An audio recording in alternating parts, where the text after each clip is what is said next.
I completely forgot about St. Patrick's Day. Oh my God, Travis and I were just nerding out about Zack Snyder's Justice League, and I don't even listen. That's all I'm thinking about this week. I don't even listen to you for the 3 minutes, whatever, before we go on the air. Completely tuned out. Oh, it's such a nerd get. You guys see, it's 4 hours of Justice League. Did you see on Rotten Tomatoes how many tomatoes you got? And also, you guys, oh my God, it's just. It was like we were on a family trip, and Travis and I are in the back seat, and you're driving, Stephanie, and we're just back there.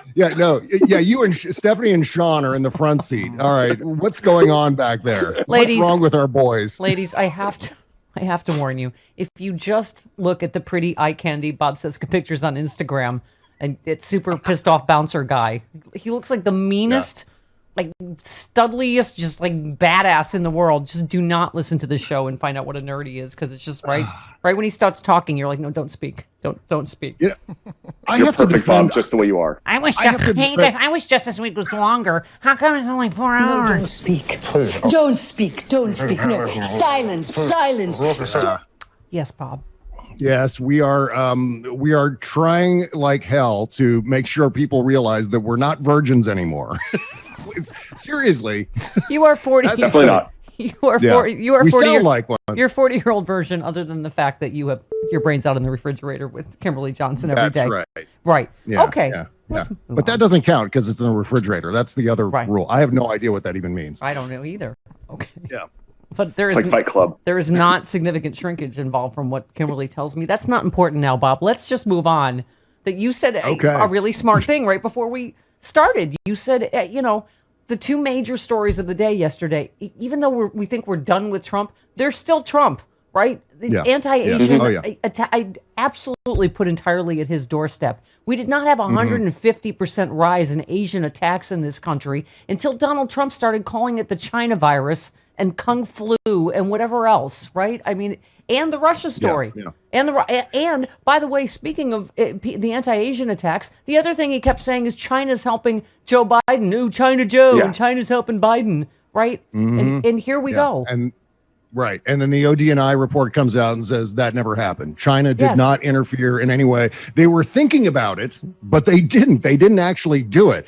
And that actually, there was a report that came out during the election that this kind of contravenes, because I remember I know there was Russia and Iran. This was during the election. Russia and Iran were conducting interference campaigns. But then somehow Trump managed to shoehorn China into that mix, into that assessment. Because both sides do it. It's everybody. Oh, it's everybody. It's not just to once again try to dissipate that Russia was laser focused on installing him in 2016 and keeping him in on 2020, right? That's right. So the timing of what happened yesterday between the shooting in Atlanta, or the shootings in Atlanta, and the ODNI report all point directly to Trump. Because first of all, as we've been saying, Trump was blaming China for election interference throughout the election to help Joe Biden, et cetera. And that stirs up a lot of his racist fanboys who we've seen. Most of his fanboys are racist fanboys. And so one of them goes out. And of course, I preface this by saying we don't know what the motives of the shooter in Atlanta were yet. We haven't received that assessment, but it's pretty obvious what's been going on given the national trend. Toward violence against Asian Americans. And so that's all stirred up by Donald Trump, but without any actual intelligence to even give it a shred of legitimacy. So all at once, we have something that exonerates China and is a consequence of Trump demonizing China and making up that interference, the China's election interference. It's completely fabricated by Donald Trump, which then has stirred up all of this Asian American violence across the country. And so you have to put this at Trump's feet, just like with the insurrection. This is the violence that Donald Trump is stirring up in the name of whatever his fetish for chaos is, or whatever psychological issues that he has. This is more of his manifestation of the insanity that we were dealing with for 4 years, but now in a violent form. Yeah, well, and like we were saying, we knew this was not over. It is an ongoing threat. It's an ongoing coup. I mean, Bob, I was saying earlier, like, you can't write this stuff. That the guy that was behind the Pentagon turning down helping, with National Guard troops is Michael Flynn's brother. I mean, it's just, we've only barely begun to scratch the surface of January 6th. But in case you've just woken up, and obviously we're going to really dive into this with Malcolm Nance, but Russia and its leader, Vladimir Putin, authorized intelligence assets to promote misinformation about Biden throughout the U.S. media and people close to Donald Trump, Rudy Giuliani, to try to boost Trump's election chances. The report said Putin had purview over the activities of a Ukrainian legislator who played a prominent role in Russia's election interference influence activities. He has ties to Russian intelligence, is known to have met with Rudy Giuliani. He, for months, promoted discredited allegations against Biden and his son, Hunter Biden. Right, and they say the key judgment of the declassified report on foreign threats in the 2020 election is we assess Russian President Putin authorized and a range of Russian government organizations conducted influence operations aimed at denigrating President Biden's candidacy in the Democratic Party, supporting Trump, undermining public confidence in the electoral process, and exacerbating sociopolitical divisions in the U.S. I mean, what? Don't you wish someone would ask Trump? I mean, he'll just say fake news, whatever. And you're like, really, from your own intelligence department? I mean, do you think it makes a difference, Bob, that this came from Trump's, administration? They just held up releasing it for obvious reasons. Oh, yeah. But do you think it's going to make a difference to these people still saying, oh, hoax, Trump, Russia? No, it won't. Not at all. Not at all. No, this is, again, a resurrection of something that Bill Barr more or less completely muted in 2019 with the Barr letter and everything like that. The entire Russia story, the Trump Russia story, got completely buried by that Bill Barr letter and the press perception that the Mueller report was a big dud, which it really wasn't. It wasn't what we were all expecting, but at the same time, there was a lot of actionable information in there as far as obstruction of justice and all the contacts that were made between Trump people and Russians. And so that was all legitimate. And so now what we're seeing is more news along those lines saying, look, people, this is not over. We're not to the bottom of this thing yet. Russia continues to do what it was doing in 2016. It did it in 2020 again, and it's probably going to continue doing it. And the thing that I can't get over, on top of all of the intelligence that we've gathered about Russia's interference in the election, is what we're seeing here is an America that is vulnerable because of its own people. Granted, yes, there are all these countries that are trying to interfere in our democracy, namely Russia, Iran. And they haven't stopped. They're in the middle of the big lie about the election. They're in the middle of all this anti-vaxxer stuff, right? Yeah. I mean, Russia, go ahead. Yeah, well, I mean, there were several other countries, too, that were attempting to do interference operations. And what that signals to me is we are ripe in this country.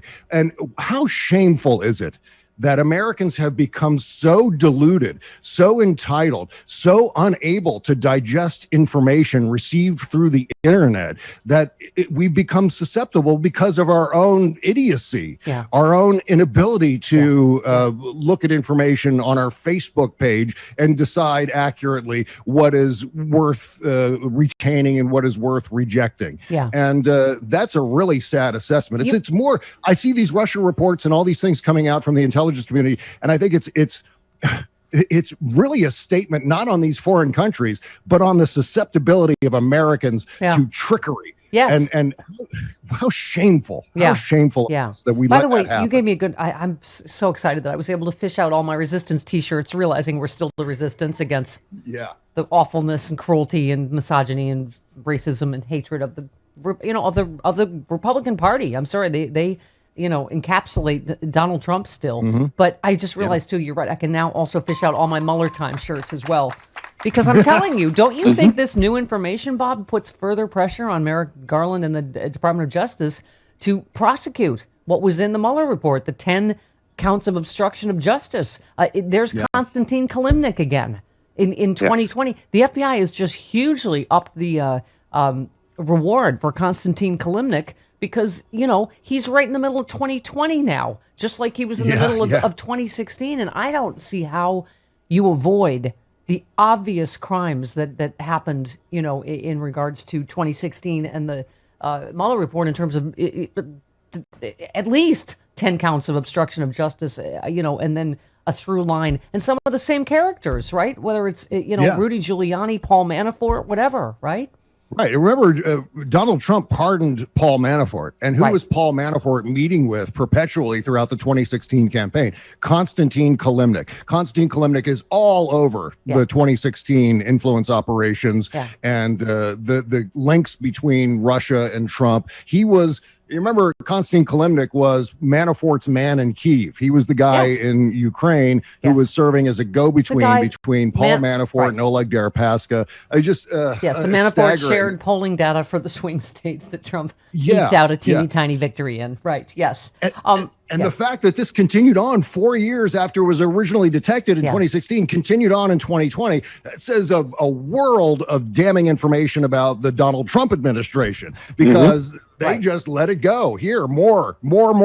Whatever happened in 2016, we're going to deny that it ever happened. We're going to say it was a hoax. But at the same time, we're just going to let it happen again. And it should never have happened the first time, much less twice now. And now I feel 2016 and 2020. Yeah, it's reactivating my 2016, Muellergasm. Oh, yeah, right there. Oh, yeah, it's back. All the wrongs are going to be righted, Bob. They're all going to be righted. Okay. Speaking of which, you said the same thing I did on Twitter, but are you kidding me? This fake debate about does Trump deserve credit for coronavirus? You said 536,000 Americans died due in large part to Trump's negligence. He gets credit for nothing except the worst parts of the disaster. I mean, and by the way, on cue, I knew if they made it about him, right, he would finally, last night on, what was it, Boob's show? Maria Bartiromo. Of course, if he's asked directly, because any way that he can get credit for the vaccine, he finally, when it's dragged out of him, oh, yes, you should take the vaccine. Yeah, it's good. Right. I thought, oh, my God, because Fauci made it about only you can fix this, in terms of the half of Republican men that aren't going to get vaccinated. Of course, if you make it about him, he'll be like, oh, yeah, the vaccine's good. You should take it. When it's like, oh, my God, you promoted these dangerous anti-science things, got vaccinated in secret. I mean, the Lancet study, right, shows it's 40% or something of our deaths were completely unnecessary and lay right at least at Trump's feet, right? Oh, yeah. This is more behavior of the metaphor is an abusive spouse with Donald Trump, where,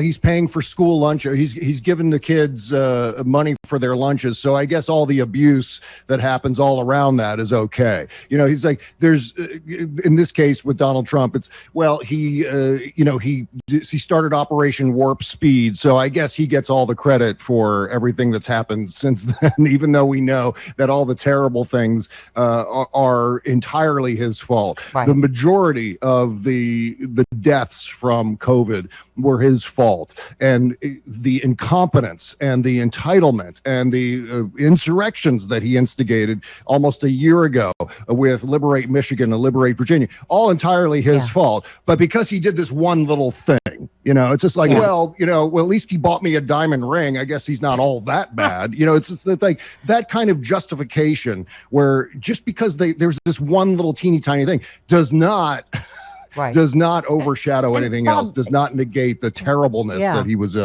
responsible for. And you make a point in that about the media, whether it's Russian influence or this stuff, that the media does not help, right? That you were talking specifically about, I love this.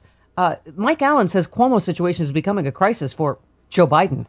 And you said tiny non-story stories like this stack up one after another. Then by 24, voters are ready to try a Republican again. He's not holding press conferences. He's not. How come he's going to Delaware? I mean, it's just, you're right. Yeah. In the midst of. Right. Go ahead. Yeah, well, that's how the double standard works. Donald Trump was able to get away with 1,000 things in a single day because to flood the zone, take care of, Steve Bannon's strategy for how to operate politics in this country. And at the same time, Joe Biden decides, hey, you know what? I'm going to pick my public speaking spots carefully, wisely, and sparingly, because I don't want to be in America's living room for, the way the previous guy was. And so I think that's smart communications. I think that's whatever Joe Biden's strategy is. I think that's what's necessary right now. We don't want him, constantly badgering us and hectoring us like the previous guy did. And so I think that's wise. And so when that's criticized, though, when these little non-stories are made a big deal out of, they rise to the same level. I've always compared it to, you look at a bar graph and you see Donald Trump, all of Donald Trump's terrible things and scandals and whatever, misdeeds, and it's a mile high. And then you have someone like, or in the context of the election, like with Elizabeth Warren, there was the one thing with Native American heritage that took on the same volume as the thousands and thousands and thousands of Trump. Russia wouldn't have succeeded in 2016 without the media's gracious help in the stupid Hillary email story. So anyway, but finally, you're smart and hot, and that's why I love you. And Bob Cesca, the cornerstone, the keystone of the Sexy Liberal Podcast Network. However, you are Dick Pinch, if I can call you Dick. You operate on the same immature level that I do, which is why I love you best. You just said on Twitter, shapeless sack of triglycerides who staged an assault on the Article 1 power is still at large somehow. Yeah. And then I'll never get over that. And then the person that tweeted, President Trump looks fantastic and stronger than ever. You said walking sack of trans fat. I just like the immature level that you work at. It's fantastic. Yeah.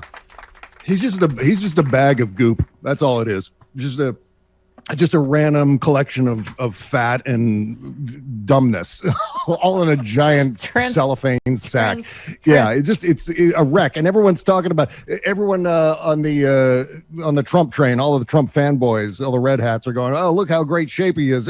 Oh my God, what a specimen Donald Trump is! So fit."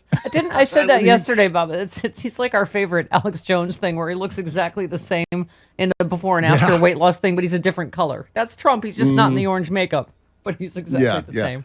I love the one Photoshop of him staring at a giant rack of bras. Looking, which one should I choose today? Which one it'll be?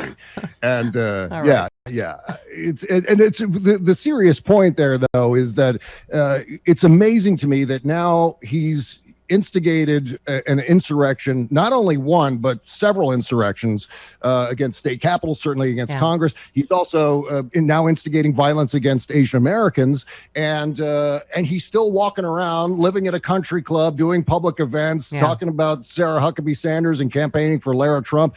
There's no reason why this guy should be walking around as a free man, and I hope that ends relatively soon.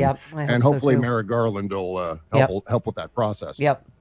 Walking a dead sack of trans fat walking. They'll make a movie about it. Okay.